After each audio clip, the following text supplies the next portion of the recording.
দর্শক, আমরা এই মুহূর্তে আছি জাতীয় বার্ন অ্যান্ড প্লাস্টিক সার্জারি ইনস্টিটিউটের স্কিন ব্যাংকের সামনে।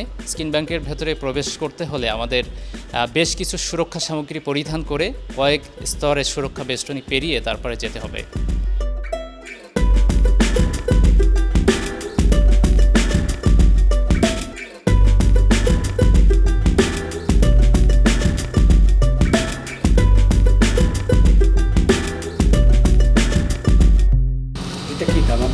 এটা কি একটা প্রিজার্ভ করা স্কিন? জি স্যার, এটাই হচ্ছে আমাদের প্রিজার্ভ করা একটা স্কিন।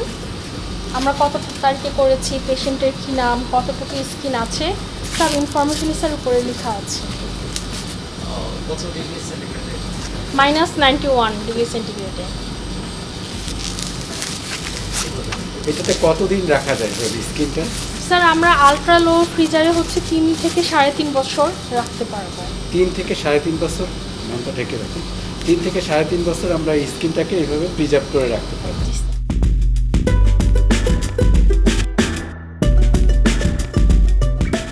স্কিন কিন্তু যে কেউ ডোনেট করতে পারে। ব্লাড যেমন একজন ডোনেট করে, তো স্কিনও কিন্তু যে কেউ ডোনেট করতে পারে।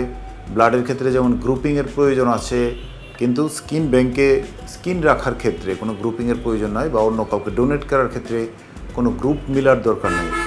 আর যেহেতু এটা এই স্কিনটা টেম্পোরারিলি ইউজ করা হয়, এটা একসময় রিজেক্ট হয়েই যাবে। এই জন্য বেসিক্যালি এই ধরনের গ্রুপিং বা রিজেক্ট যাতে না হয়, এই ধরনের কোনো পরীক্ষা নিরীক্ষার প্রয়োজন হয় না। এখন পর্যন্ত আমরা সামাজিকভাবে বা ধর্মীয়ভাবে মানুষদেরকে সচেতন করতে সক্ষম হইনি যে মৃত্যুর পরে তার স্কিন যদি সে দান করে, অঙ্গদান করার যে বিষয়টা, সেটা আর 5টা অঙ্গদানের মতোই বিষয়। এটাতে ধর্মীয় বাধা নিষেধ আসলে নাই।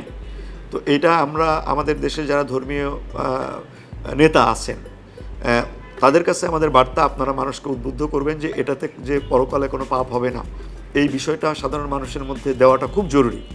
এবং মিডিয়াকেও এই জিনিসটা দেওয়াটা জরুরি, কারণ স্কিন নেওয়ার পরে একজনের শরীর থেকে স্কিন, জীবিত মানুষের কাছ থেকে আমরা স্কিন নিচ্ছি, কিন্তু মৃত্যুর পরে যে স্কিনটা সেটা তো নষ্ট হয়ে যায় কয়েকদিনের মধ্যে।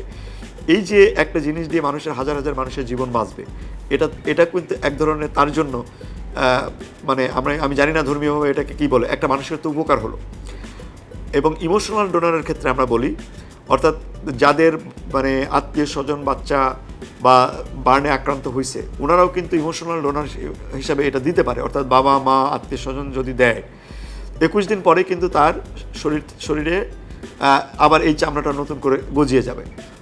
এইভাবে যদি ওনারা এগিয়ে আসেন, তাহলে কিন্তু ব্লাড ডোনেশনের মতো, ব্লাড দিলে যেমন 120 দিনের মধ্যে পূরণ হয়ে যায়, তেমনি এই চামড়া যদি কেউ ডোনেট করে, সেটাও কিন্তু তার 21 দিনের মাথায় পূরণ হয়ে যায়।